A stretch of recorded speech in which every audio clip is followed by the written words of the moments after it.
আজকে এই যে মাহফিলের 6 জন আলেমের ভেতরে আমরা 3 জনই এক জায়গায় ছিলাম জেলখানায়, আর বাকি 3 জনের ভেতরে একজন তো বাইরের দেশে, আর 2 জন আব্দুল হাই সাইফুল্লাহ শাইখ আহমদুল্লাহ, 2 জন মুসলিম। তাদেরকেও কোরআনের কথায় দেশে 15.5 বছর আপনারা বলতে দেননি। 8 দিন সকিনা মেডিকেল কলেজ প্রাঙ্গণে পুলের হাট যশোর 3 দিন ব্যাপী ঐতিহাসিক তাফসিরুল কোরআন মাহফিলের দ্বিতীয় রজনীর স্বনামধন্য সভাপতি অতদান্তলের তৃতীয় সন্তান, ইসলামিক চিন্তাবিদ, চিকিৎসাবিদ মরহুম শেখ আকিজউদ্দিন, তার বড় সন্তান আলহাজ ডাক্তার শেখ মহিউদ্দিন, আতালাল্লাহু উমরাহু ওয়া বারাকাল্লাহু ফি হায়াতি, বলেন আমিন। এ মাহফিলে এতক্ষণ যিনি কথা বললেন ইসলামিক চিন্তাবিদ, মুফাসসিরে কোরআন ছোট ভাই মাওলানা রফিকুল ইসলাম মাদানী দামাত বারকাতুহুমুল আলিয়া। আগামীকাল যিনি আসবেন বিশ্বনন্দিত মুফাসসিরে কোরআন, ইসলামিক চিন্তাবিদ, বাংলাদেশের কৃতি সন্তান ডক্টর মিজানুর রহমান আজহারি দামাত বারকাতুহুমুল আলিয়া। আগামীকাল আসবেন আলেমদের মাথার তাজ, ইসলামিক চিন্তাবিদ, মুফাসসিরে কোরআন জনাব শাইখ আহমদুল্লাহ, আতালাল্লাহু উমরাহু ওয়া বারাকাল্লাহু ফি হায়াতি, সকলে বলেন আমিন। গতকাল এখানে যিনি আলোচনা রেখেছেন শাইখুল হাদিস ইবনে শাইখুল হাদিস, আমার কারাগারের সাথী, ইসলামিক চিন্তাবিদ, শিক্ষাবিদ, মুফাসসিরে কোরআন আল্লামা মামুনুল হক হাফিজাহুল্লাহ। গতকাল আলোচনা রেখেছেন শ্রদ্ধাভাজন বড় ভাই মুফাসসিরে কোরআন আব্দুল হাই মোহাম্মদ সাইফুল্লাহ, আতালাল্লাহু উমরাহু ওয়া বারাকাল্লাহু ফি হায়াতি, সকলে বলেন আমিন। মঞ্চের ডানে বামে যারা আছেন সম্মানিত ব্যক্তিবর্গ, সামনে বসা মুসলমান ভাইরা, পর্দার আড়ালের সম্মানিতা মা এবং বোনেরা, প্রশাসনের ভাইরা, প্রাণ প্রিয় যশোরবাসী, আমি প্রথমে দোয়া করছি মহান রব্বুল ইজ্জাত আল জালালের দরবারে মরহুম শেখ আকিজউদ্দিন, তার একজন সন্তান এ দুনিয়া থেকে বিদায় নিয়েছে। এ মাহফিল যিনি এককভাবে বাস্তবায়ন করতেন খুলনা বেজের ডাঙ্গার ময়দানে, উনি কয়েক বছর আমাদের ভেতরে নেই, আলহাজ শেখ মমিন উদ্দিন। আল্লাহ রাব্বুল আলামিন তার কবরটাকে যেন জান্নাতুল ফেরদাউস বানিয়ে দেন, বলেন আমিন। দল মত জাতি বর্ণ ধর্ম নির্বিশেষে কোরআনে কারিম শোনার জন্য যারা এই ময়দানে ছুটে এসেছি রাতের বেলা, আমরা যে খুশি প্রকাশ করার জন্য বলছি আলহামদুলিল্লাহ। সম্মানিত 2 জন উপস্থাপক আজকে আপনাদের সামনে যারা কথা বলছিলেন, আপনাদের যশোরের কৃতি সন্তান, বিশিষ্ট সঙ্গীত শিল্পী, শ্রদ্ধাভাজন বড় ভাই জনাব কবির বিন সামাদ দামাত বারকাতুহুমুল আলিয়া। সম্মানিত উপস্থাপক হিসাবে আরেকজন আছেন বাংলাদেশের কৃতি সন্তান, ইসলামিক চিন্তাবিদ, নাশিদ শিল্পী বড় ভাই জনাব আমিরুল মমিনিন মানিক হাফিজাহুল্লাহ। যে আল্লাহ আমাদেরকে কণ্ঠ ছেড়ে দিয়েছেন কথা বলার জন্যে, 15.5 বছর মনে হচ্ছিল যে আমাদের বুকের ওপর একটা পাথর চাপা দেওয়া আছে। পাথরটা আল্লাহ নিজের কুদরতি ভাবেই সরিয়ে দিয়েছেন। যে আল্লাহ আমাদেরকে এখন এই যে কথা বলার মতো সুযোগ দিয়েছেন, বলেন আলহামদুলিল্লাহ। পৃথিবীতে মানুষ যা পেয়েছে সব কিছুর তুলনায় আল্লাহর কাছে কোরআনে কারিম শ্রেষ্ঠ সম্পদ। আজকের এই ময়দানে সম্পর্ক শুধু কোরআনে কারিমের সাথে, নয়তো আমরা এই হাজার লক্ষ মানুষেরা এ রাতের বেলা প্রচন্ড শীত অপেক্ষা করে আসতাম না। শুধুমাত্র শেখ মহিউদ্দিন সাহেব ডাক দিলে আমরা আসতাম, বিষয়টা এমন না। এখানে সম্পর্ক এই সৌন্দর্যের সাথে কোরআনের। এই জন্য যারা স্বেচ্ছাসেবকের দায়িত্বে আছেন আমি তাদেরকে ওয়েলকাম জানাচ্ছি, ধন্যবাদ জানাচ্ছি। তাদের এই কষ্ট, তাদের এই শ্রম আল্লাহ রাব্বুল আলামিন যেন জান্নাতে যাওয়ার পাতিহ বানিয়ে দেন, বলেন আমিন। কোরআনে কারিমে রব্বুল আলামিন বলেন, কুল বিফাদলিল্লাহি ওয়া বিরহমাতিহি ফাবিযালিকা ফালিয়াফরাহু হুয়া খায়রুম মিম্মা ইয়াজমাউন। বলেন আল্লাহু আকবার। আল্লাহ পাক বলেন, নবী আপনি বলুন, তাম পৃথিবী যা পেয়ে আনন্দে আছে, যা গেইন করে, যা অ্যাচিভ করে, যা অর্জন করে, আমি আল্লাহর কাছে কোরআনে কারিম শ্রেষ্ঠ সম্পদ। সুতরাং কোরআন যারা পেয়েছে তারা যেন আনন্দ করে। আজকে খুলনা বিভাগের মানুষগুলো, খুলনা বিভাগ সহ বাংলার অন্যান্য বিভাগ থেকেও মানুষেরা আজকে এসেছে কোরআনে কারিম সত্যি যারা শোনার জন্যে, বোঝার জন্যে এসেছি। এটা পুরা এখন ইবাদত চলছে। আমরা খুশি দুনিয়ার সব কিছুর তুলনায় আজকে, বলেন আলহামদুলিল্লাহ। প্রাণপ্রিয় শ্রোতা মণ্ডলী, কোরআনের শ্রোতা যারা আমরা এখানে বসে আছি, এর আগে যারা দুনিয়ায় কোরআনে কারিম শুনেছে, কিয়ামত পর্যন্ত যারা শুনবে, কোরআনে কারিম এই শ্রোতাকে 3 ভাগে বিভক্ত করে দিয়েছে। এখানে ওই 3 প্রকার মানুষ আছে, কিয়ামত পর্যন্ত তারা থাকবে। প্রথম নাম্বার, এই কোরআনে কারিম শোনার পরে যারা বাধা দিয়েছিল এই দুনিয়ায়, আল্লাহর কোরআন তাদেরকে ঘোষণা দিয়েছে তারা কাফের। এ বাংলাদেশে আমরা এই 54 বছরে নামধারী মুসলমান, কিন্তু অনেক কাফেরের আচরণ দেখতে পেয়েছি। সূরা হামিম সাজদার 26 নম্বর আয়াতে আল্লাহ তাদের পরিচয় দিয়েছেন, وَقَالَ الَّذِينَ كَفَرُوا لَا تَسْمَعُوا لِهَذَا الْقُرْآنِ وَالْغَوْا فِيهِ لَعَلَّكُمْ تَغْلِبُونَ। আল্লাহ পাক বলেন, কাফেরেরা সিদ্ধান্ত নিয়েছিল সব চলতে দেওয়া যাবে, মুহাম্মদের কোরআনে কারিম এটা চলতে দেওয়া যাবে না। কারণ তারা বুঝেছিল এটা 1500 বছর আগে নাসিল হওয়া। ভালোভাবে আবু জেহেল টের পেয়েছিল, বুঝেছিল এ কোরআনে কারিম মুহাম্মদুর রাসূলুল্লাহ যেটা বোঝাতে চায়, এটা যদি সত্যি জনগণ বুঝতে পারে আর মেনে নেয়, আমি যে অবৈধ চেয়ারে বসে আছি এই চেয়ার থাকবে না। যুগে যুগে যারা কোরআন বাধা দিয়েছে তারা এইটাই টের পেয়েছে। তারা খুব ভালোভাবে জানে কোরআন যারা প্রচার করে, সত্যিই কোরআনের এই কথাগুলো যদি সাধারণ মানুষেরা, জনগণ বুঝে ফেলে, আমরা যে শয়তানি করি, আমরা যে অবৈধভাবে টিকে আছি, এইটা থাকবে না। এই জন্য বাস্তবতা হচ্ছে কোরআন শুনলে বাধা দেবে এরা 1 নম্বরে কাফের। আমরা জানি কাফের মারা গেলে জানাজা হয় না, হয়? বলেন বলেন। কাফেরের জন্য দোয়া করাও জায়েজ নেই। আল্লাহ রাব্বুল আলামিন বলেন, মা কানা লিন-নাবিয়্যি ওয়াল্লাযীনা আমানু আইয়াস্তাগফিরু লিল মুশরিকিন ওয়ালাউ কানু উলি কুরবা মিন বা'দি মা তাবায়্যানা লাহুম আন্নাহুম আসহাবুল জাহিম।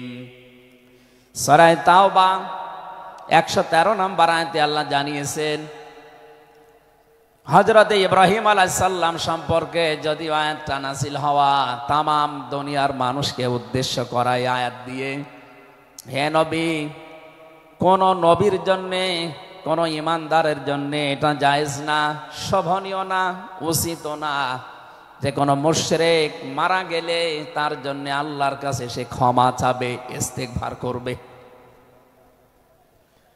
ওয়ালাউ কানু লিকুরবা, আল্লাহ পাক বলেন যদিও এটা নিজের নিকট আত্মীয় হয়, মা তাবাজ্জানা লাহুম আন্নাহুম আসহাবুল জাহিম, যার প্রতি এটা প্রমাণ হয়ে গেছে যে লোকটা জাহান্নামে যাবে, যার কাজকর্ম, যার ঈমান আমল আকীদা দেখে টের পাওয়া যায়, এইরকম মানুষের জন্য কোনো ঈমানদার না কোনো নবীর জন্যও দোয়া করা, ইস্তিগফার করা জায়েজ নেই। বলেন নাউযুবিল্লাহ।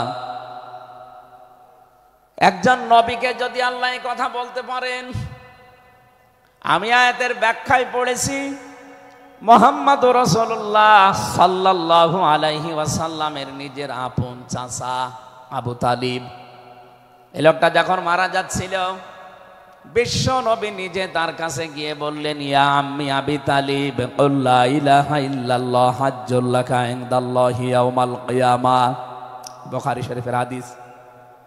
ডাক দিয়ে বললেন, হে চাচা, জোরে বলা লাগবে না, আওয়াজগুলো শুধু আমার কানের কাছে মুখটা নিয়ে আস্তে করে আপনি বলেন, লা ইলাহা ইল্লাল্লাহ, জোরে লা ইলাহা ইল্লাল্লাহ, লা ইলাহা ইল্লাল্লাহ, লা ইলাহা ইল্লাল্লাহ মুহাম্মাদুর রাসূলুল্লাহ। আপনি শুধু আল্লাহর একাত্মবাদের স্বীকৃতি দেন আমার কানের কাছে, রিসালাতের ঘোষণাটা দেওয়া লাগবে না, শুধু আল্লাহর ঘোষণাটা আমার কানের কাছে শোনান। কিয়ামতের দিন আমি আপনার জন্য আল্লাহর দরবারে ঝগড়া করে জান্নাতে নিয়ে যাব। পাশে যারা দাঁড়িয়েছিল তাদের কারণে লোকটা পড়তে পারে নাই। নবীজির মন খারাপ হয়ে গেল। সঙ্গে সঙ্গে সূরা কাসাসের ৫৬ নাম্বার আয়াত নিয়ে ফেরেশতা জিবরাইল হাজির হয়ে গেছে। ইন্নাকা লা তাহদি মান আহবাবতা ওয়ালাকিন্নাল্লাহা ইয়াহদি মাইয়াশা ওয়া হুয়া আ'লামু বিল মুহতাদিন। আল্লাহ পাক বলেন, হে নবী, আপনি যাকে ভালোবাসেন, যাকে পছন্দ করেন, যাকে মনে করবেন আপনি হেদায়েত দেবেন না, আপনি পারবেন না, কারণ হেদায়েত আমি আল্লাহ আপনার হাতে দেইনি। হেদায়েত আমি আল্লাহ নিজের হাতে রেখে দিয়েছি। আমি আল্লাহ যাকে ইচ্ছা তাকে এটা দান করি, আর আমি আপনার চাইতে ভালো জানি যে হেদায়েত পাবে কে। জেলখানার ভেতরে ৩টা বছর আল্লামা মামুনুল হক হাফিজাহুল্লাহ, আমরা দুইজন এক জায়গায় ছিলাম। সকালে এবং দুপুরের খাবার আমরা এক জায়গায় খেতাম। মাঝে মাঝে আমারে বলতেন যে, হামজা, বাইরে যদি আল্লাহ নিয়ে যায় কোনোদিন কাফেরের জানাজায় যাব না, পড়াবো না। আমারে বারবার জিজ্ঞাসা করেছি, ভাই আপনি কাফের পান কোথায়? বাংলাদেশে তো সেরকম কাফের আমরা দেখি না। উনি আয়াতটা আমাকে শুনিয়ে বলেছিলেন, কাফের তো তারা যারা আল্লাহর কোরআনে বাধা দেয়। সুতরাং এই দেশে যারা কোরআনে বাধা দেবে, সে ডাইরেক্ট হোক ইনডাইরেক্ট হোক, সূরা হামিম সেজদার ২৬ নম্বর আয়াতের দলিল অনুযায়ী লোকটা কাফের। কাফেরের জানাজা পড়া কিন্তু হারাম। আমার মনে হয় এখন দেশের অবস্থা যা, আমরা যদি এই সিদ্ধান্তে উপনীত হতে পারি যে কাফেরের জানাজা বন্ধ হয়ে যাবে, আগামীতে কোরআনে কারিম বাধা দেওয়ার মতো সাহস অনেকেই করবে না। কোরআনে কারিমের শ্রোতা ১ নম্বরে পেলাম যারা কাফের। এ ১৫.৫ বছর থেকে শুরু করে ৫৪ বছর আমরা যা দেখলাম, অনেকেই কিন্তু ডাইরেক্ট ইনডাইরেক্ট বাধা দিয়েছেন। এখনো যদি ওইরকম মানুষ থাকেন এই দেশে, আপনি তাওবা করবেন, আপনি সংশোধিত হয়ে যাবেন। আর যেহেতু এখন সংস্কার চলছে, আপনি নিজেকেও সংস্কার করে নেবেন। কোরআনের শ্রোতা হিসাবে আমরা 2 নম্বরে পেয়েছি তাদের নাম। আল্লাহ রাব্বুল আলামিন বলেন, ওয়াইদা কিলা লাহুম তাআলাউ ইলা মা আনজালাল্লাহু ওয়া ইলার রাসূলি রাআইতাল মুনাফিকিনা ইয়াসুদ্দুনা আনকা সুদুদা।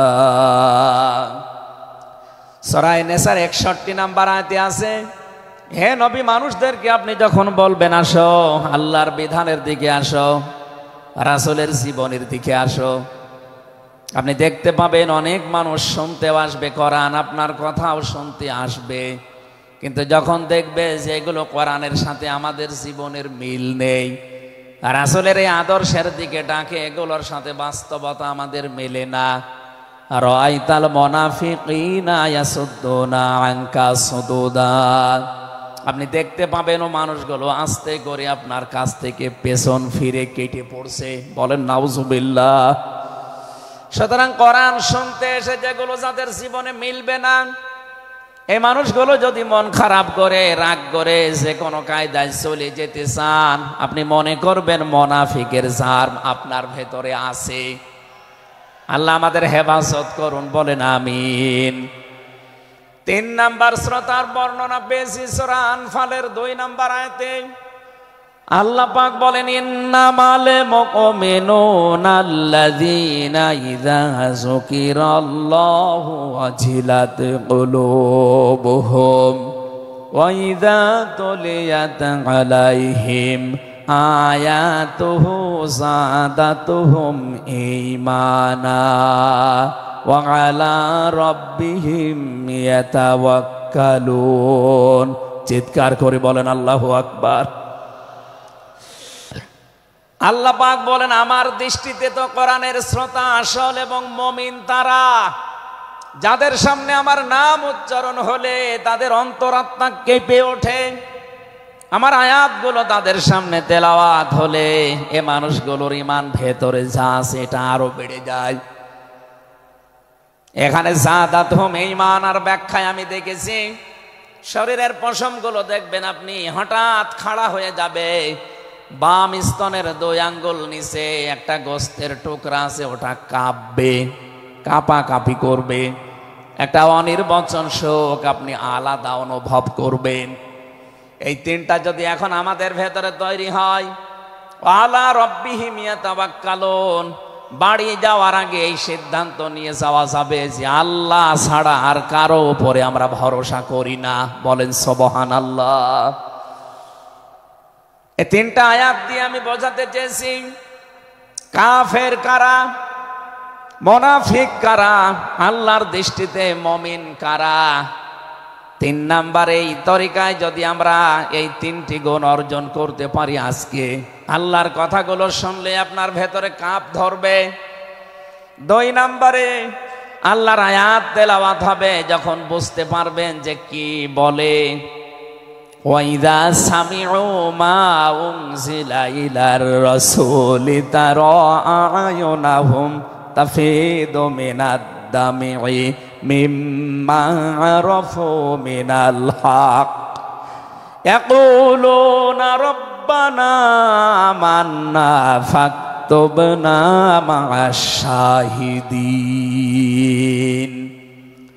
সূরা মায়েদা 7 নাম্বার পারার 1 নাম্বার পৃষ্ঠার 1 নাম্বার লাইনের 83 নাম্বার আয়াতে আছে। তাফসিরে ফি জিলালিল কোরআন থেকে শোনাচ্ছি, রব্বুল আলামিন বলেন, নবী আপনি যখন ওদের সামনে পড়বেন, আমার এই আয়াতগুলো যখন ওরা মন দিয়ে শুনবে, অনুধাবন করতে পারবে, উপলব্ধি করার যোগ্যতা যাদের আছে, আপনি দেখবেন ওদের চোখ দিয়ে মনের অজান্তেই পানি পড়ছে। এজন্য অ্যাক্টিভ হন আরো, কারণ কোরআন শোনার 2টা নিয়ম আল্লাহ দিয়েছেন, ফাসতামিউ লাহু ওয়া আনসিতু। শুধু শোনা না, তাহলে সামিয়া দিতেন। আল্লাহ ফাসতামিউ দিয়েছেন, এজন্য মনোযোগ সহকারে শুনতে হবে।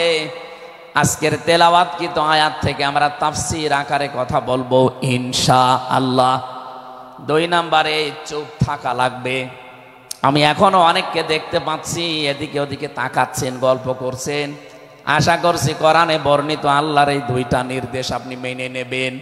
1 নম্বরে চুপ থাকবেন, 2 নম্বরে মনোযোগ সহকারে শুনবেন। লাআল্লাকুম তুরহামুন, আশা করা যায় আল্লাহর রহমত এখানে নাজিল হবে। আল্লাহ আমাদেরকে আয়াতটা মেনে চলার তৌফিক দেন, বলেন আমিন। এজন্য কোরআনের আলোচনা শুনলে সবার চোখে পানি আসবে না। যারা এটা উপলব্ধি করতে পারবে, অনুধাবন করতে পারবে, আপনি দেখবেন তাদের মনের অজান্তেই কখন যেন চোখ দিয়ে পানি গড়িয়ে পড়ছে, তারা নিজেরাও টের পাবে না। আল্লাহ যেন এই 3 নাম্বার এই প্রকার শ্রোতা হিসাবে আমাদের কবুল করেন, বলেন আমিন। দরুদ আর সালাম পাঠ করছি আমাদের নবী মুহাম্মদুর রাসূলুল্লাহ সাল্লাল্লাহু আলাইহি ওয়াসাল্লামের প্রতি, যার প্রতি কোরআনে কারীম আল্লাহ নাযিল করেছেন। সেই কোরআনকে যদি আপনি জিজ্ঞাসা করেন, হে কোরআন, যার উপরে নাযিল হলে তার সম্পর্কে তোমার ভেতরে কোনো কিছু আছে, কোনো পরিচয়?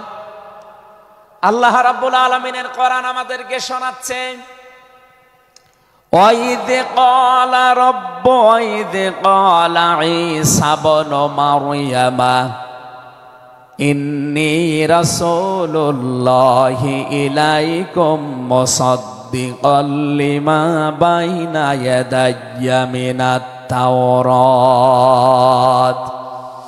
আয়াতের শেষের দিকে আল্লাহ ইসমহু আহমাদ এই শব্দ দিয়ে জানিয়েছেন, হযরত ঈসা আলাইহিস সালাম তিনি জানিয়ে গিয়েছেন এই পৃথিবীতে আমার পরে একজন নবী আসবে যার নাম হবে আহমদ। আমাদের নবীর পরিচয়টা আল্লাহ কোরআনে কারীম যিনি নাযিল করলেন তার উপরে, তার ভেতরেই তার নামটা আল্লাহ সংরক্ষণ করে দিয়েছেন।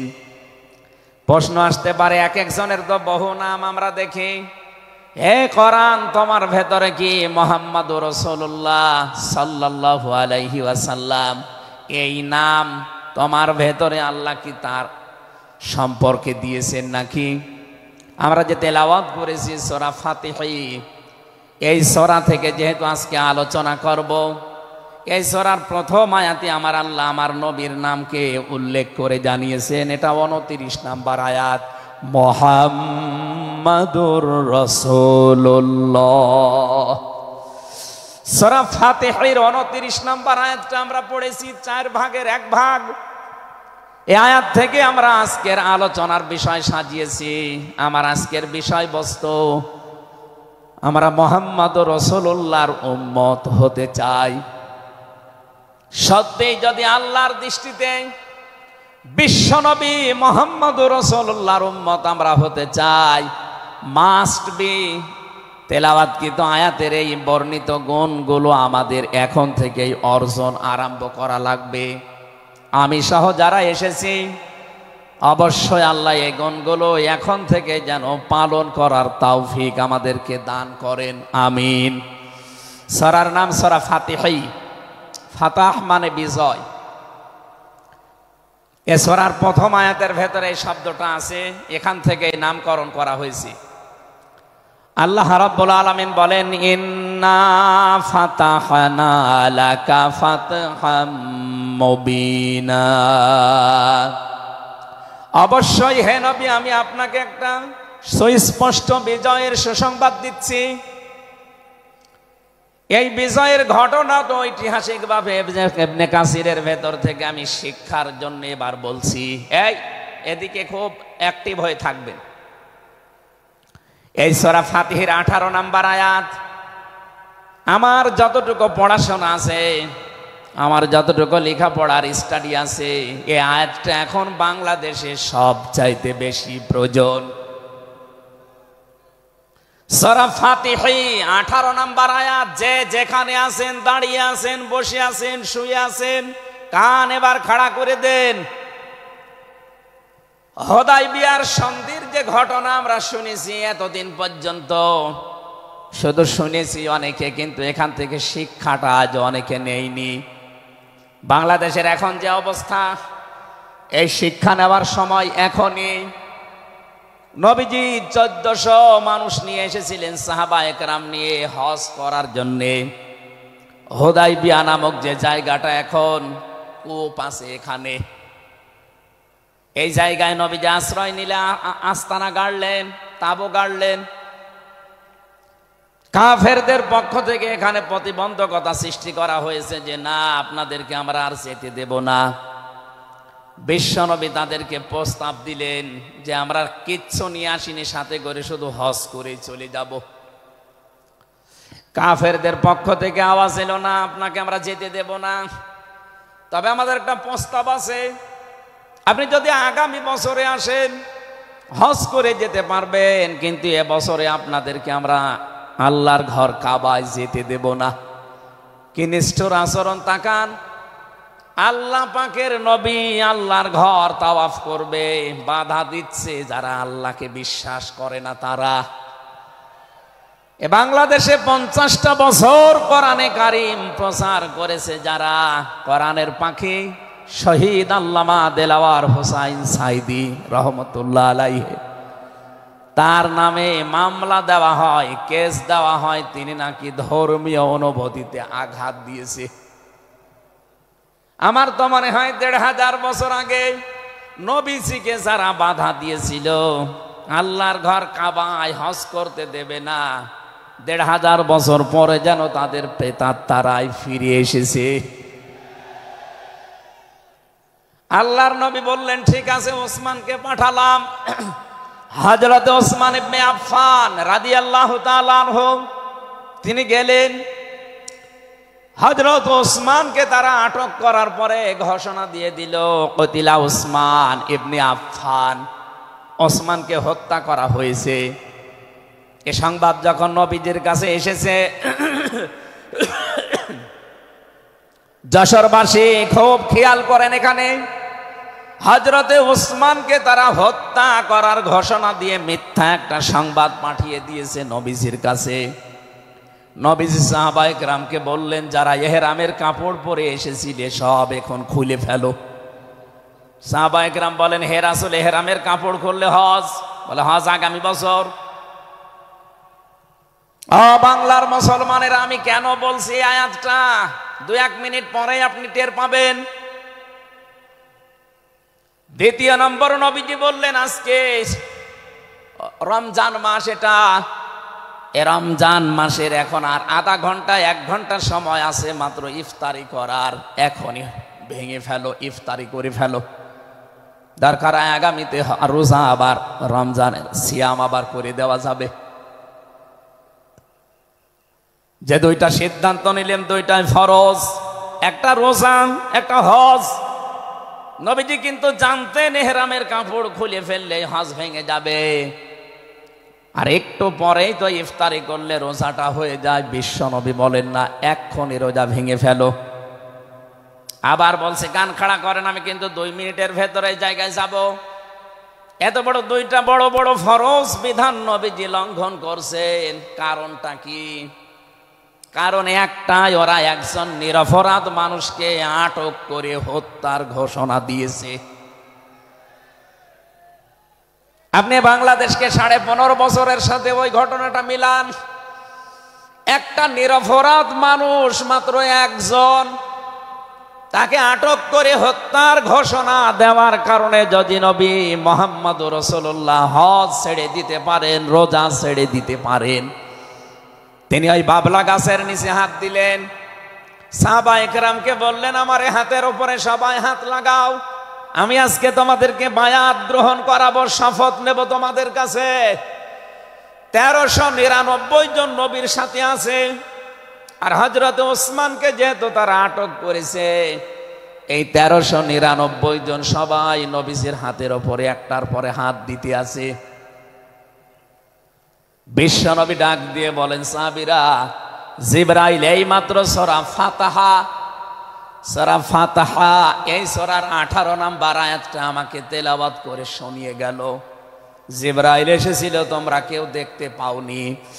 জিবরাইল আয়াতটা শুনিয়েছে, লাকাদ রাদিয়াল্লাহু আনিল মুমিনিনা ইয ইউবাইউনাকা তাহতাশ শাজারাতি ফাআলিমা মা ফি কুলুবিহিম ফানজালাস সাকিনাতা আলাইহিম ওয়া আসাবাহুম ফাতহান করিবা। খুব খেয়াল করেন, সেই সময় পর্যন্ত আমি চলে এসেছি। নবীজি নিজের বাম হাতটা সাহাবায়ে কেরামদের উপরে রেখে বললেন, সাহাবীরা, আজকের এই বায়াতের উপরে, শপথের উপরে আল্লাহ পাক নিজেই জানিয়েছেন যে তিনি রাজি হয়ে গেছেন। আয়াতটা শুরু করার আগে আল্লাহ দুইটা তাকিদ দিয়েছেন, লাম এবং কদ। লাকাদ রাদিয়াল্লাহু আনিল মুমিনিন। আল্লাহ পাক বলেন, আমি নিজে মুমিনদের উপরে অবশ্যই অবশ্যই রাজি হয়ে গেছি। রাজি হব না, হয়ে গেছি। তাহতা শাজারতি, এই গাছের নিচে আপনার হাতের উপরে যারা হাত দিয়ে আজকে শপথ বাক্য পাঠ করছে যে ওসমান হত্যার বদলা না নিয়ে কেউ মদিনায় ফেরত যাবে না, আমি আল্লাহ তাদের মনের খবর যেহেতু জানি, ফাআলিমা মাফি কুলুবিহিম, তারা যে শপথ নিচ্ছে এটা কিন্তু লোক দেখানোর জন্য না, এটা মন থেকে। ফানসালাস সাকিনাতা আলাইহিম, তাদের উপরে আমি আল্লাহর প্রশান্তি নাযিল হয়ে গেছে অলরেডি। ওয়াসাবাহুম ফাতাহান করিবা, তাদেরকে আমি আসন্ন একটা বিজয়ের সুসংবাদ দিচ্ছি। সুতরাং এই বায়াতের রিদওয়ানের উপরে যেহেতু সবাই হাত দিয়েছে, ওসমানের হাতটা এখানে নেই, হে নবী আপনার বাম হাতটা উপরে তুলে ধরেন, এইটাই আমি ওসমানের হাত হিসাবে মেনে নিলাম। তার মানে 1400 মানুষের উপরে আমি আল্লাহ অলরেডি রাজি হয়ে গেছি। আমার মুসলমান ভাইরা, এবার আমি খেয়াল করার জন্য আর একবার বলছি, এইটা বলার জন্য আমি এতক্ষণ ঘুরছিলাম। একটা নিরপরাধ মানুষকে ওরা মিথ্যা তথ্য ছড়িয়েছে যে আটক করা হয়েছে, মেরে ফেলা হয়েছে, হত্যা করা হয়েছে। নবীজি একজন মানুষের জীবনের বদলা নেওয়ার জন্য 1400 মানুষকে তিনি বায়াত করাচ্ছেন, শপথ বাক্য পাঠ করাচ্ছেন। একটু খেয়াল করেন তো, একজন মানুষের জীবনের জন্য জীবন দিতে প্রস্তুত 1399 জন, আর নবী সহ। এমন বাক্য তিনি পাঠ করিয়েছেন, এমন শপথ নিয়েছেন যে আল্লাহ অলরেডি রাজি হয়ে আয়াত নাজিল করছেন। নবীজি বললেন ওরা ওসমানকে হত্যা করেছে, ওসমান একজন নিরপরাধ মানুষ। একটা নিরপরাধ মানুষকে বিনা কারণে আটক করে হত্যা করেছে, ওদের কোনো ক্ষমা নেই। আমরা আজকে এই 1400 মানুষ শপথ নিলাম, ওদেরকে হত্যার প্রতিশোধ না নিয়ে আমরা কোনোদিন আর মক্কা মদিনায় ফেরত যাব না। আমার তো মনে হচ্ছে বাংলাদেশে এখনো বহু মানুষ বিনা কারণে যাদেরকে হত্যা করা হয়েছে, নিরপরাধ মানুষগুলোকে ফাঁসির কাস্টে ঝোলানো হয়েছে, কত মানুষকে মৃত্যুর দিকে ঠেলে দিয়েছে। এখনো জিন্দা শহীদ জনাব এটিএম আজহারুল ইসলাম এখনো জেলখানায় পচতেছে। বানানো বিচার ব্যবস্থা, বানানো বিচারপতি, নিজেদের উকিল, নিজেদের পিপি, নিজেদের সাক্ষী, নিজেদের রায় সব দিয়ে একটা মানুষকে আর 17 বছর আপনি আটক করে রেখেছেন। আমার তো মনে হয় এখন সময়ের দাবি। সূরা ফাতিহা থেকে যেহেতু তাফসীর শুনছেন, আজ এই বাংলার 18 কোটি জনগণের উপরে যদি আল্লাহ পাক খুশি হতে চান, এই নিরপরাধ মানুষগুলোকে জেলখানা থেকে মুক্ত করা লাগবে।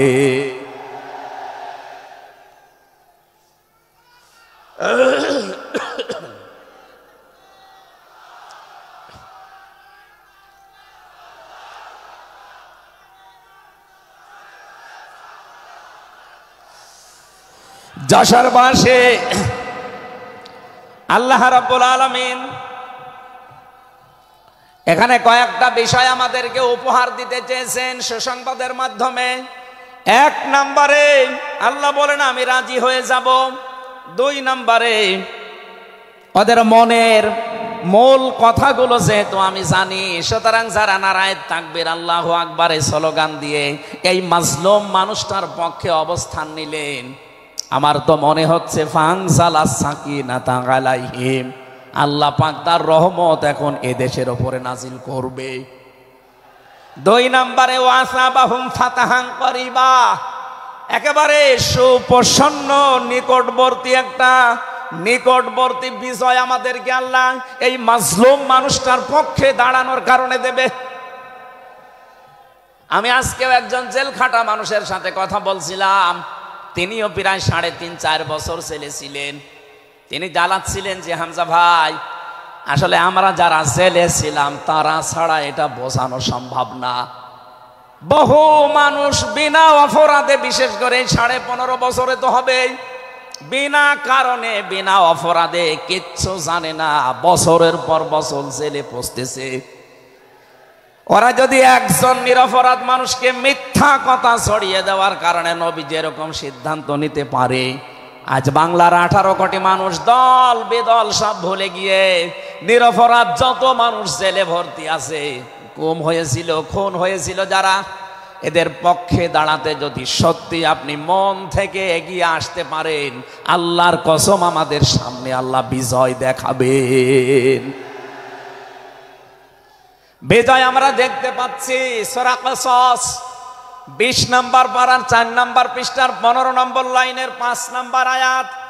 বাড়িতে যে আয়াতটা তাফসীর দেখবেন, আল্লাহ রাব্বুল আলামিন বলেন, নুরিদু আন্নামুন্না আলাল্লাযীনা ইসতাদঈফু ফিল আরদ ওয়া নাজআলাহুম আইম্মাতাও ওয়া নাজআলাহুমুল ওয়ারিসিন। আমি আল্লাহ একটা ইচ্ছা করলাম, হাজার হাজার বছর আগে হে নবী, এই পৃথিবীর ময়দানে ফেরাউন নামে একটা লোক ছিল।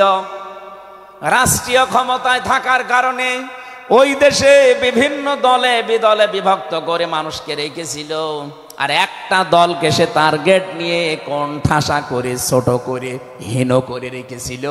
সেই দলটা ছিল মুসা নবীর দল। আমি আল্লাহ একটা ইচ্ছা করলাম, জমিনের ওপরে যাদেরকে দুর্বল করে রেখেছে ফেরাউন, এই দুর্বল দলের ওপরে আমি আল্লাহ মনন করব। মনন মানে অনুগ্রহ করা, দয়া করা। আমি আল্লাহ দয়া করব তাদের উপরে, মনন করব। এই কারণ আমি তাদেরকে জমিনের শাসন ক্ষমতায় বসাতে চাই, জমিনের উত্তরাধিকারী তাদেরকে বানিয়ে দিতে চাই। অনুমাক্কিনা লাহুম ফিল আরদ, জমিনের উপরে তাদেরকে আমি ক্ষমতায় বসাবো, এটা আমি আল্লাহর ইচ্ছা। বলেন তো, আল্লাহ যদি কোনো ইচ্ছা করে ওটা রদ করার কেউ আছে? আরো জোরে বলেন, আছে। সুতরাং এই আয়াত দিয়ে আমি যেহেতু 100% আয়াতটা বিশ্বাস করি, হাজার হাজার বছর আগে ফেরাউনের এই জীবনের সাথে, কাহিনীর সাথে, তাফসিরের সাথে আমি বাংলাদেশি আয়াতটা মিলিয়েছি। দেখতে পেয়েছি 2024 সালের 5 আগস্টের পরে একটা দলের সাথে আয়াতটা মিলে যাচ্ছে। আপনি যাই মনে করেন এইটাই বাস্তব। এই 54 বছরে ধোয়া তুলে ভুয়া চেতনার নাম দিয়ে যাদেরকে কোণঠাসা করে রেখেছিলেন জনগণের কাছ থেকে, আল্লাহ যেন হঠাৎ করে মানুষের মনের ভেতরে তাদের প্রতি পরিবর্তন এনে দিয়েছেন। আল্লাহ পাক যেন এই মানুষগুলোকে একটা মনন করেছেন, একটা দয়া দেখিয়েছেন। ওয়ানাজআলাহুম আইম্মাতান, জমিনের ইমাম তাদেরকে যেন আল্লাহ দিনের পর দিন বানিয়ে দিচ্ছে। তাদের আচার ব্যবহার, তাদের চরিত্র, তাদের ব্যবহার, তাদের মাধুর্যতা, তাদের যে ইখলাস, এগুলো দেখছে আমার আল্লাহ দিনের পরে দিন জমিনের ইমাম তাদেরকে আল্লাহ বানাচ্ছেন।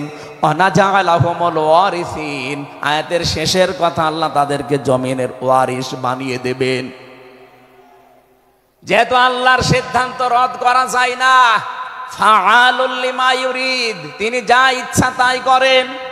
ইন্নামা আমরুহু ইযা আরাদা শাইআন আইয়াকুলা লাহু কুন ফায়াকুন।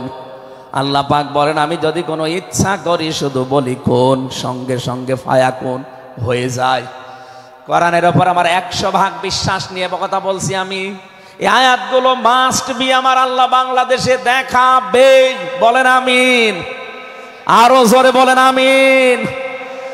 6 নম্বর আয়াত হচ্ছে অনুমাক্কিনা লাহুম ফিল আরদ, আমি আল্লাহ তাদেরকে জমিনের চেয়ারে ক্ষমতায় বসিয়ে দেব। কেন জানো?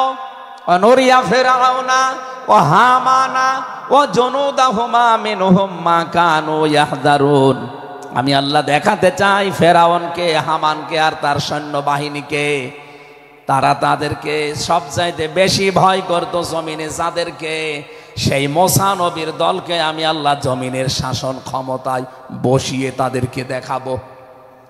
এই 54 বছর জালেম এবং মুনাফিকরা সবচাইতে বেশি ভয় বাংলাদেশে যাদেরকে করেছে, তাদের প্রতি মানুষের মন মানসিকতা আল্লাহ ঝুঁকিয়ে দিয়েছেন। এই জন্য কোরআনের আয়াতের উপরে বিশ্বাস করে বলছি, এই বাংলাদেশে যারা নিরপরাধ মানুষ আছে তাদেরকে যদি 5 তারিখের পরে বিভিন্ন আন্দোলনের কারণে, মানবিকতার কারণে ছেড়ে দেওয়া হয়, বিশেষ করে ম্যাডাম খালেদা জিয়াকে আপনি ছেড়ে দিয়েছেন, এরপরে আমরা দেখতে পেলাম আব্দুল সালাম পিন্টু ভাইকে ছেড়ে দিয়েছেন, এরপরে গিয়াসউদ্দিন মামুন ভাইকে ছেড়ে দিয়েছেন, মিয়ানুরউদ্দিন অপু ভাইকে ছেড়ে দিয়েছেন। আমরা চাই জনাব এটিএম আজহারুল ইসলামকেও মুক্তি দেওয়া হোক। এ দাবির পক্ষে আছেন কারা দেখি? লিল্লাহি তাকবীর।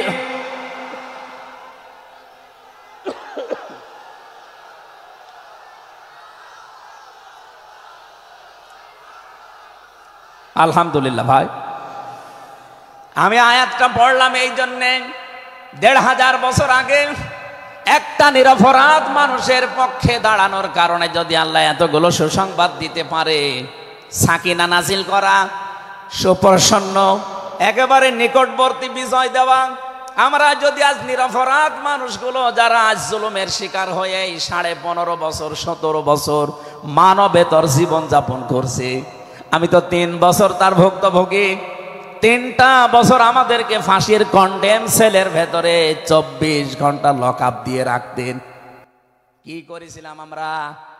আজকে এই যে মাহফিলের 6 জন আলেমের ভেতরে আমরা 3 জনই এক জায়গায় ছিলাম জেলখানায়, আর বাকি 3 জনের ভেতরে একজন তো বাইরের দেশে, আর 2 জন আব্দুল হাই সাইফুল্লাহ, শাইখ আহমদুল্লাহ, 2 জন মজলুম। তাদেরকেও কোরআনের কথায় দেশে 15.5 বছর আপনারা বলতে দেননি। এজন্য আমি আয়াত থেকে যেটা শিক্ষা দিতে চাই, কাটছাট কথা বলছি। বাংলাদেশে যদি আল্লাহর সাকিনা, প্রশান্তি মনে এবং বাইরে আপনি দেখতে চান, সুপ্রসন্ন বিজয় যদি দেখতে চান, অবশ্যই আপনাকে নিরপরাধ যারা এখনো পর্যন্ত বিভিন্ন জায়গায় মাজলুম হয়ে আছে তাদের পক্ষ নেওয়া লাগবে। কথা বলুন। আল্লাহ আজকে আমাদের জীবনে 100 ভাগ মেনে চলার তৌফিক দেন, বলেন আমিন। এই সূরা ফাতিহা থেকে আমরা পড়েছি 29 নম্বর আয়াত। আমাদের আলোচনার বিষয় মুহাম্মদুর রাসূলুল্লাহর উম্মত কারা। রব্বুল আলামিন বলেন মুহাম্মদুর রাসূলুল্লাহ, মুহাম্মদ সাল্লাল্লাহু আলাইহি সাল্লাম আল্লাহর রাসূল। হে নবী, দুনিয়ার কেউ যদি আপনার রেসালাত স্বীকার না করে, কেউ যদি সাক্ষী না দেয়, আমি আল্লাহ নিজে সাক্ষী দিয়ে দিলাম আপনি আমার রাসূল। সুতরাং এই বাংলার জমিনে কেউ যদি নবীর আদর্শ না মানে, বিশ্ব নবীর কোনো ক্ষতি হবে না, আল্লাহরও কোনো লস নেই, যত ক্ষতি আমাদের। কথা বলেন না কেন? কোরআনের চোখ লাগিয়ে দেখতে পাচ্ছি এদেশে হাজারো মানুষ জাহান্নামে দৌড়াচ্ছে, কারণ নবী মুহাম্মদুর রাসূলুল্লাহ বাদ দিয়ে পৃথিবীতে যদি অন্য কাউকে কিয়ামত পর্যন্ত কেউ আদর্শ মেনে চলে, কোরআনের কসম দিয়ে বলছি মাস্ট বি লোকটা জাহান্নামী। এজন্য এরকম আচরণে যারা আছেন, বুঝে হোক না বুঝে হোক, আল্লাহ রাব্বুল আলামিনের পরিচয় দেওয়ার আগে আমার আল্লাহ রাসূলের পরিচয় আমাদের কাছে দিয়েছেন। রাব্বুল আলামিন বলেন কুল হুয়াল্লাহু আহাদ আল্লাহুস সামাদ লাম ইয়ালিদ ওয়া লাম ইউলাদ ওয়া লাম ইয়াকুল লাহু কুফুয়ান আহাদ। এখানে আল্লাহর একাত্মবাদের শিক্ষা দেওয়া হচ্ছে। আল্লাহ পাক বলেন হে নবী আপনি বলুন, অথচ শোনানো হচ্ছে যার কথা, তার কথা তো আগে বলার দরকার ছিল। এখানে আগে রেসালাতের ঘোষণাটা দেওয়া হয়েছে, কুল হে নবী আপনি বলুন। ও বাংলার মুসলমানেরা, ফেরাউনের জীবনী পড়ে আমি দেখেছি সে কিন্তু আল্লাহর একাত্মবাদের ঘোষণা দিয়েছিল, কিন্তু রেসালাতের ঘোষণা দেয়নি, এজন্য লোকটা ঈমান পায়নি। বাংলাদেশে বহু মানুষকে আমরা দেখতে পাচ্ছি আল্লাহর কথা বললেও বলেন আমরা কি নামাজ পড়ি না, রোজা রাখি না, আমি কি হজ করি না, দান সাদকা করি না, এগুলো সব আল্লাহর বিধান। এগুলোর পাশাপাশি আল্লাহর প্রেরিত পুরুষ যিনি আমাদের এই জামানায়, আল্লাহর প্রেরিত পুরুষ যিনি কিয়ামত পর্যন্ত, তার নাম মুহাম্মাদুর রাসূলুল্লাহ। জ্ঞানী মানুষ যারা বসে আছেন এক কথায় তারা বুঝবেন আমি জানি। আজ বিশ্ব নবীর আদর্শ বাদ দিয়ে আপনি কার আদর্শ মানেন আপনার বিবেকের কাছে প্রশ্ন করেন। এটা রাজনীতি মনে করে কেউ যদি চলে যান আপনার কপালে আগুন লাগবে, আপনারও মরণ হবে ফেরাউনের মতো। আল্লাহকে মেনেছিল কিন্তু রেসালাত মানে নাই। এদেশে আজ অনেকেই আল্লাহর কথা বললে নামাজ পড়ে, রোজা রাখে, হজ করে আসে, দান সাদকা করে। আরে ভাই এগুলো সবই আল্লাহর বিধান। আপনি আল্লাহকে মানেন কিন্তু তার প্রেরিত পুরুষ এই জামানায় যিনি কিয়ামত পর্যন্ত, তার নাম মুহাম্মাদুর আবার জোরে বলেন মুহাম্মাদুর রাসূলুল্লাহ। এতক্ষণ পর্যন্ত যা বললাম আমি আশা করছি আপনি বুঝেছেন। বিশ্ব নবী বাদ দিয়ে অন্য কারো আদর্শ এই জমিনে মানা যাবে না। মানলে আপনি বুঝে মানেন, আর না বুঝে মানেন আপনি জাহান্নামী। এখন যদি মুসা আলাইহিস সালাম আসে দুনিয়ায়, যদি ঈসা নবী এখন আসে, আর আমরা কেউ যদি আল্লাহর নবী মুহাম্মদুর রাসূলুল্লাহকে বাদ দিয়ে ঈসা নবী, মুসা নবীকেও মেনে চলি, নিছক আপনি জাহান্নামী। এটা রেকর্ড হচ্ছে, সারা দুনিয়ায় যাবে। সূরা আলে ইমরানের ৮০ নম্বর আয়াত। অন্য ধর্মে যারা আছেন, ইহুদি, খ্রিস্টান, আহলে কিতাব যারা দাবি করেন, এমনকি এই মুশরিকদের ভেতরেও যারা, বৌদ্ধদের ভেতরে যারা অমুসলিম, তাদেরকে বলছি আপনারা ভুল পথে আছেন। আপনারা যাদেরকে নবী নাম বলে চলেন, যিশু বলেন, ঈসা আলাইহিস সালামকে, মুসা আলাইহিস সালামকে আপনারা যোসেফ বলে ডাকেন, আপনাদের ওই সমস্ত নবীগুলো তাওরাতে, ইনজিলে অলরেডি ঘোষণা দিয়েই গেছে যে আমাদের পরে একজন শেষ নবী আসবে, তার নাম মুহাম্মাদুর রাসূলুল্লাহ বা আহমদ। তাকে যদি তোমরা জীবদ্দশায় পেয়ে যাও, পৃথিবীর সব কিছু ছেড়ে দিয়ে তার আদর্শটা গ্রহণ করবা, নয়তো পথভ্রান্ত হয়ে, পথভ্রষ্ট হয়ে জাহান্নামে যাওয়া লাগবে। যাকে মেনে চলার দাবি করেন সেই যিশু, সেই যোসেফ, হযরত ঈসা নবী, হযরতে মুসা নবী, তারাই যেহেতু ঘোষণা তাওরাতে, ইনজিলে দিয়ে দিয়েছে, হয়তো আপনাদের পুরোহিত যারা, ধর্মগুরু যারা, ঠাকুর যারা আপনাদেরকে শোনায় না। এই সত্য বিধান আপনি ইনজিলে পড়েন, আমার শেষের শব্দ ছিল ফিত তাওরাতি ওয়াল ইনজিল।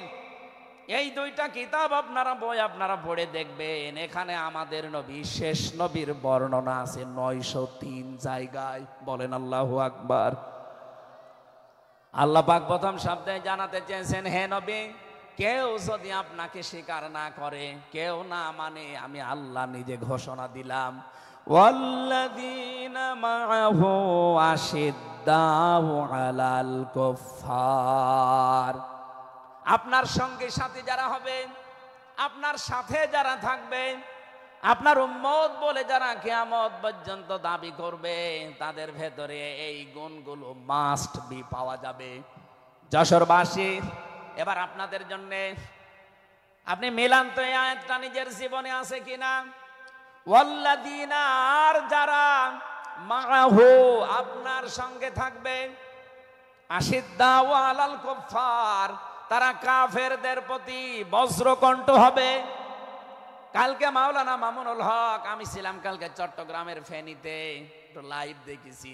উনি কিন্তু শেষের দিকে এটা জানিয়েছেন, ওঠো, বজ্রমুঠি করো, ঘোষণা দাও। এ কথা বলেনি? এই কথা বলেন না কেন? ওনার এইটাই সামারাইজ, আশিদ্দাউ আলাল কুফফার, কাফেরদের প্রতি কঠোর হওয়া লাগবে। সেই সময় এখন অলরেডি চলছে। প্রতিবেশী নামে আমাদের যারা আছে, যেহেতু প্রতিবেশী পাল্টানো যায় না, এজন্য আমরা বেশি কিছু বলছি না। আমরা আশা করব যে প্রতিবেশীর চরিত্র পাল্টাবে। নবীজি প্রতিবেশী সম্পর্কে এত বেশি কথা জানিয়েছেন, মাঝে মাঝে বলতেন, জিবরাইল প্রতিবেশী সম্পর্কে যত কথা তুমি বলো মনে হয় যে আমার জমি জায়গার ভাগও দেওয়া লাগবে। যেহেতু এত দামি জিনিস প্রতিবেশী, এত গুরুত্বপূর্ণ, আপনাদেরকে তো আমরা আর পাল্টাতে পারবো না, আমাদের জমির সাথে আপনাদের জমি। এই জন্য বলছে আপনারা চরিত্র পাল্টাবেন। আপনি মাইক্রোসফট, ভয়েস অফ আমেরিকা, এগুলো সব খ্রিস্টানরা, ইহুদিরা চালায়। তারা আজ তামাম দুনিয়ার 257টা রাষ্ট্রে কিন্তু অলরেডি জানিয়ে দিয়েছে বিশ্বে সবচাইতে বেশি মিথ্যা কথা বলা হয় ভারতে। পৃথিবীর 257টা রাষ্ট্রের ভেতরে সবচাইতে বেশি সংখ্যালঘুরা নিরাপত্তার সহিত বাস করে বাংলাদেশে। অথচ এই দুইটা এতদিন, 54 বছর আমরা স্বাধীন হয়েছি, 54টা বছরে আমাদের পেছনে এই মিথ্যা দুইটা তথ্যই প্রতিবেশীরা ছড়িয়েছে। সারা দুনিয়ার মোড়লদেরকে বলতো যে বাংলাদেশে সংখ্যালঘু নির্যাতন হয়। এদেশের গোবিন্দ পরামানিক, কুমার কি সেন যেন কয়েকজন মিলে তারা বিবৃতি অলরেডি মাঝে মাঝাই দিচ্ছে যে আগস্টের 5 তারিখের পর থেকে বাংলাদেশে আমরা সবচাইতে বেশি নিরাপত্তায় আছি সংখ্যালঘুরা। এখনো তো কোরআনে কারিম এই দেশে কায়েম হয়নি। আমি কোরআনের এই অনুষ্ঠান থেকে আপনাদেরকে গ্যারান্টি দিতে পারি, আল্লাহর কসম, কোরআনে কারিম যদি এদেশের রাষ্ট্রীয় ক্ষমতায় চলে আসে, বাংলাদেশের সবচাইতে বেশি নিরাপদে থাকবে সংখ্যালঘুরা। একজন মুসলমানের মাথায় যদি কেউ আঘাত করে একটা গুনাহ হবে, একটা অমুসলিমের গায়ে যদি কেউ আঘাত করে ডবল গুনাহ হবে। বাংলার মুসলমানেরা অনেকে মনে করেন যে এটা মনে হয় নতুন হাদিস। না, আপনি একজন মুসলমানকে আপনি মারলেন, আপনার নিজের ভাই, সে আল মুসলিম ও আখুল মুসলিম, কিন্তু অমুসলিম আপনার ভাই, এ কথা কোরআনেও নেই, হাদিসেও নেই। কি কথা বলেন এখন? 3টা বিষয় যদি কারো ভেতরে পান, সে যেই হোক। 1 নম্বরে কেউ যদি আমার কেবলাকে কেবলা মনে করে, ফাহুয়া আখি, সে আমার ভাই। 2 নম্বরে আমার জবাই করা জিনিস যদি সে খেতে চায়, ফাহুয়া আখি, সে আমার ভাই। 3 নম্বরে সে যদি আমার মতো নামাজ পড়ে, সে আমার ভাই। সুতরাং এই 3টা বিষয় সামনে রেখে আমরা এই দেশে যারা আছি, মতের হয়তো মিল নেই, দলের হয়তো নামের মিল নেই, কিন্তু এই 3টা বিষয় যারা মানবেন, আমার মতো নামাজ পড়বেন, আমার কাবাকে কাবা মনে করবেন, আমার জবাইকে তো ব্যস্ত আপনিও খাবেন, এটা যেই হোক, এই দেশে আমরা সবাই তাকে ভাই ভাই ভাই মনে করি। কথা বলেন ঠিক কিনা? এই 3টার বাইরে যারা আছেন তারা তো আর আমার ভাই না। তাদের সম্পর্কে কি? তারা আমার এই দেশের আমানত। 1 নম্বরে এই সংখ্যালঘু যারা আছে, হিন্দু হোক, খ্রিস্টান হোক, বৌদ্ধ হোক, মুশরিক হোক, যাই হোক, যারা আছে তাদের ওপর যদি আপনি অত্যাচার করেন, তাদের মন্দির ভাঙেন, তাদের দেবতাকে গালি দেন, তাদের মাথায় বাড়ি দেন, চাঁদাবাজি করেন, 1 নম্বরে জুলুমের গুনাহ হবে, 2 নম্বরে আমানতের খেয়ানতের গুনাহ হবে। এই জন্য আমরা সাবধান থাকি। আগস্টের 5 তারিখের পরে আমরা অনেকের চরিত্র একটু ওলট পালট দেখতে পাচ্ছি। আশা করছি আপনি থামবেন, নয়তো কিন্তু বদনাম হয়ে যাচ্ছে। আপনি গোয়েন্দা বিভাগের খোঁজ রাখেন, তারা কিন্তু সব নখদর্পণে রেখেছে, কে কি করছে এটা সব তারা দেখছে।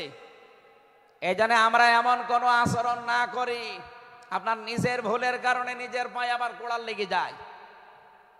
তারা সব দেখতে পাচ্ছে। এই 4.5 মাসে কারা মানবতার জন্য কাজ করে, কারা দেশের জন্য কাজ করে, কারা এই 2780 জন মানুষ হাসপাতালের বেডে কাতরাচ্ছে, এদের কাছে কারা গেছে সব খোঁজ তাদের কাছে আছে। 2732 জন মানুষ হত্যা হয়েছে একজনের নির্দেশে। এতগুলো শহীদ পরিবারের পাশে কারা কারা দাঁড়াচ্ছে সব তাদের কিন্তু ডকুমেন্ট আছে। এই জন্য আপনি মনে করছেন আমি ডুবে ডুবে জল খাবো, ঘোলা পানিতে মাছ শিকার করব, কেউ কিছু টের পাবে না, কখনো না। সব তাদের আয়ত্তের ভেতরে আছে। এজন্য এমন কাজ করা দরকার আমাদের, আগামীতে যেন শুধু ওই 14 দল বাদ দিয়ে আমরা যারা মজলুম আছি এই মানুষগুলো যেন রাষ্ট্রের দায়িত্ব পায়, আর কোরআন আর হাদিস দিয়ে বাংলাদেশের 56,000 বর্গ মাইল চলে। কারা কারা রাজি আছেন দেখি? লিল্লাহি তাকবীর।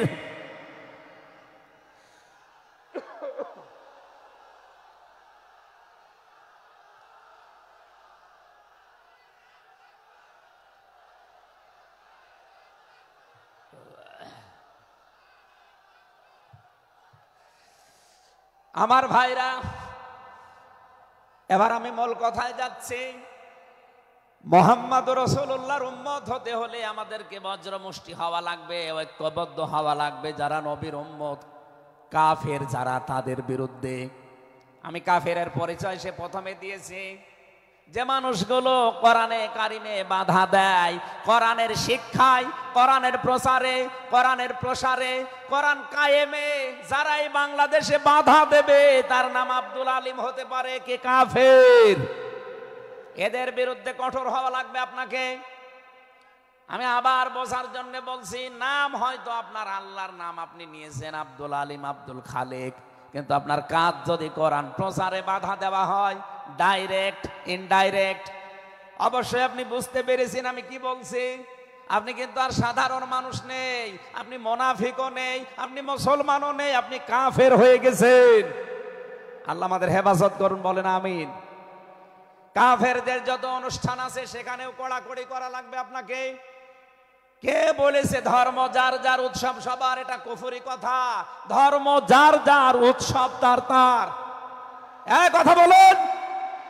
মান তাশাব্বাহা বিকওমিন ফাহুয়া মিনহুম। যার সাথে যার সাদৃশ্য মিলবে, সে আচার ব্যবহারে, ধর্মীয় রীতিনীতিতে কিয়ামতের দিন তার সাথে থাকা লাগবে। কোনদিন আজ পর্যন্ত আপনি পিটিয়েও কোন হিন্দু ভাইকে গরু জবাই করেন যখন কোরবানি দেওয়ার জন্য, তাকে পাবেন। তারা জানে যেটা আমাদের ধর্মীয় অনুষ্ঠান না, এই জন্য তারা আসে না, ঠিক করে তারা আসে না। আপনি কোন কারণে সেখানে যাবেন?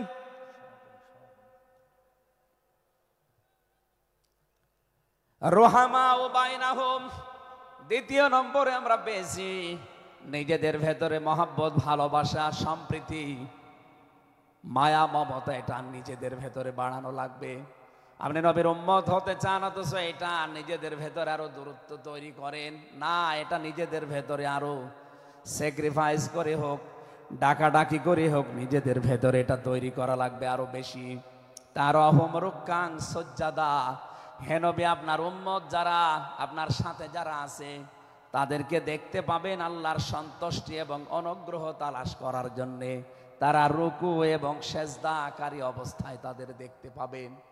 নবীর উম্মত যারা এসেছেন, অন্য ধর্মের লোকদেরকে বাদ দিলাম, বিশ্ব নবীর উম্মত যারা এখানে বসে আছেন, আমাদের উচিত হবে যতদিন আজরাইল না আসে, ফরজ নামাজ আমরা কোনোদিন ছেড়ে দেব না। আরো জোরে বলেন। আল্লাহ যেন এটা মেনে চলার তৌফিক দেন আমাদের একেবারে জীবনের শেষ দিন পর্যন্ত। 2 নম্বরে, ফরজ নামাজের সময়টুকু যেভাবেই হোক বের করে আপনি আদায় করেন। সুন্নত নফল ওইগুলো যদি পড়তে না পারেন পরবর্তীতে পড়বেন, কিন্তু ফরজ নামাজ কেউ ছেড়ে দিয়ে সে আল্লাহর আয়ত্ত থেকে বের হয়ে যায়। বলেন নাউজুবিল্লাহ। সাহাবায়ে কেরাম আল্লাহর দরবারে যে 7টা কারণে কবুল হয়েছিলেন, তার ভেতরে 1 নাম্বার কারণ ছিল এই মানুষগুলো আল্লাহর বিধান সামনে পেলে পৃথিবী ভুলে যেতেন। আব্দুল্লাহ আনসারী রাদিয়াল্লাহু তাআলা আনহুর জীবনী পড়েছি। এই লোকটা আল্লাহর বিধান সেজদাকে সামনে রাখতে গিয়ে নিজের স্ত্রীকে এক কাপড়ে গর্তের ভেতরে বসিয়ে রেখেছিল, নিজের ছেলেকে শিকল দিয়ে বেঁধে রেখেছিল, তারপরও আল্লাহর বিধান সেজদা সে ভুলে যায় নাই। আমাদের এরকম কঠিন পরিস্থিতি এখন হয়তো আসেনি, তারপরও আমরা অনেকে বিনা কারণে ফরজ নামাজ ছেড়ে দেই। আমি নামাজের কথা মুসলমানদের কাছে সচরাচর বলতে চাই না, কারণ একজন মুসলমান আর একজন কাফেরের ভেতরে পার্থক্য নামাজ। নামাজ যদি কেউ না পড়ে সে মুসলমান থাকে কি করে? সুতরাং আজান হওয়ার পরে মুসলমান যাবে মসজিদে নামাজ আদায় করতে, মানুষ টের পাবে যে লোকটা মুসলমান। রিজালুল্লাহ তুলহিহিম তিজারাতু ওয়ালা বাইউন আন যিকিরিল্লাহ ইলা আখিরি আয়াত। মুসলমান ব্যবসায়ী যারা, তাদের পরিচয় আল্লাহ দিয়েছেন। আল্লাহ রাব্বুল আলামিন বলেন, এই পৃথিবীর ময়দানে যারা মুসলমান ব্যবসায়ী, আজান হওয়ার সঙ্গে সঙ্গে ব্যবসা প্রতিষ্ঠান বন্ধ করে দিয়ে তারা সেজদায় দৌড়াবে। ইয়াবতাগুনা ফাদলাম মিনাল্লাহি ওয়া রিদওয়ানা।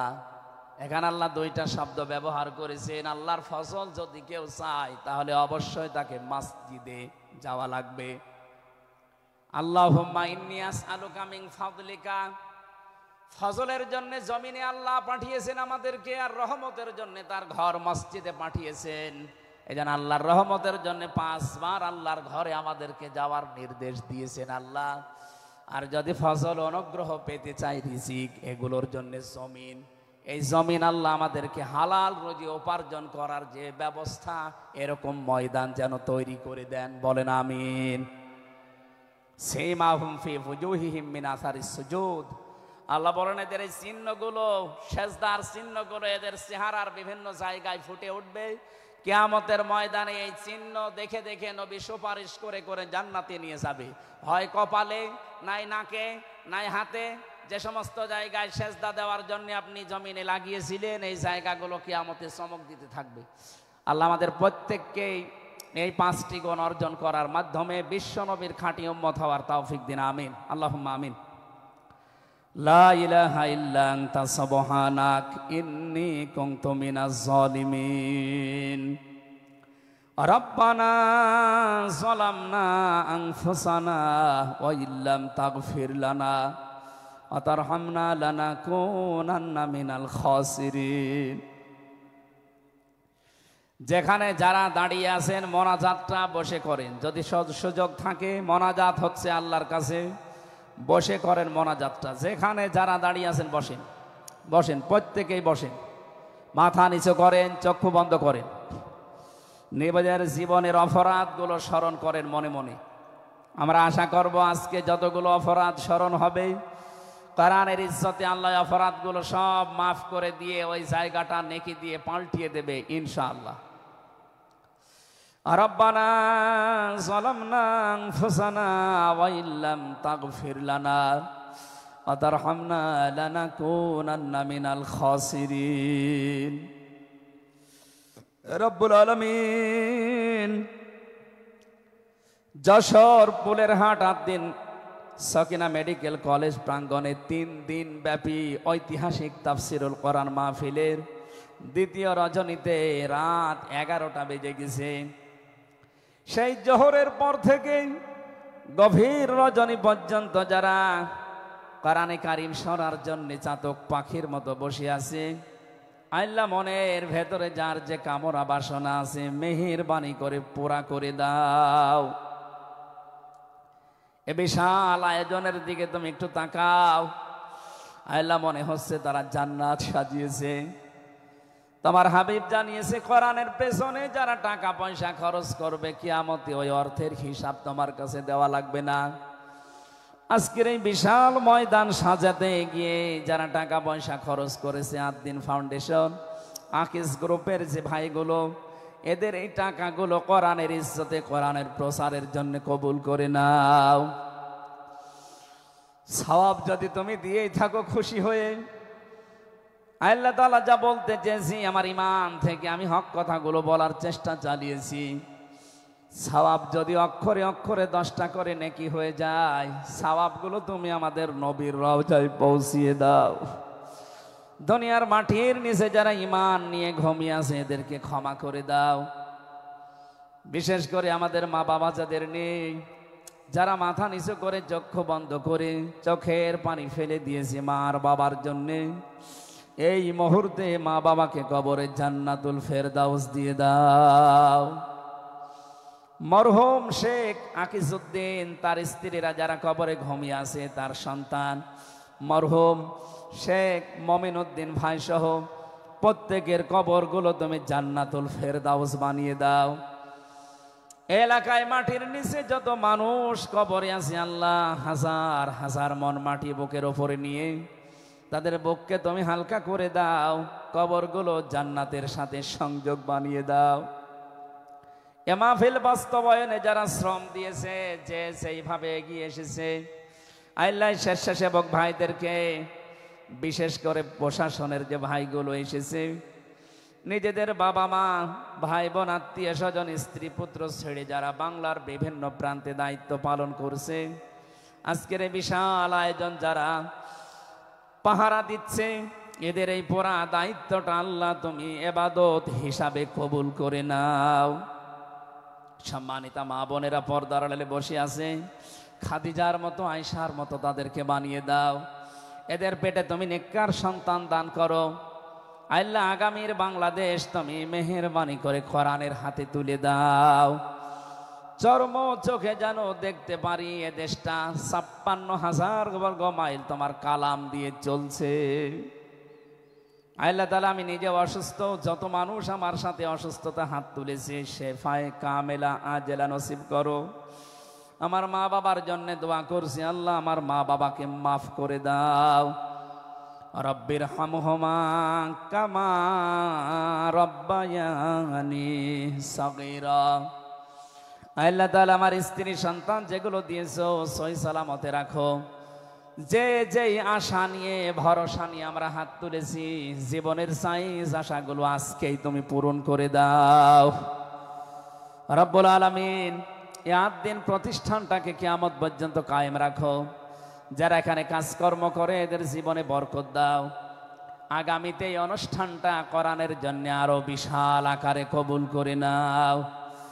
বড় ভাই কবির বিন সামাদ, আমিরুল মুমিনিন মানিক সহ যত পরিচালক এখানে কাজ করছে উপস্থাপনায়, প্রত্যেকের জীবন কবুল করো আল্লাহ তাআলা। আগামীতে যিনি আসবেন ডক্টর মিজানুর রহমান আজহারি ভাই, শাইখ আহমদুল্লাহ সহ কোরআনের সঠিক কথাগুলো তাদের জবান থেকে বের করে দিও। তোমার বান্দা বান্দীদের আশা যাওয়া কালকে আরো আসান করে দিও আল্লাহ।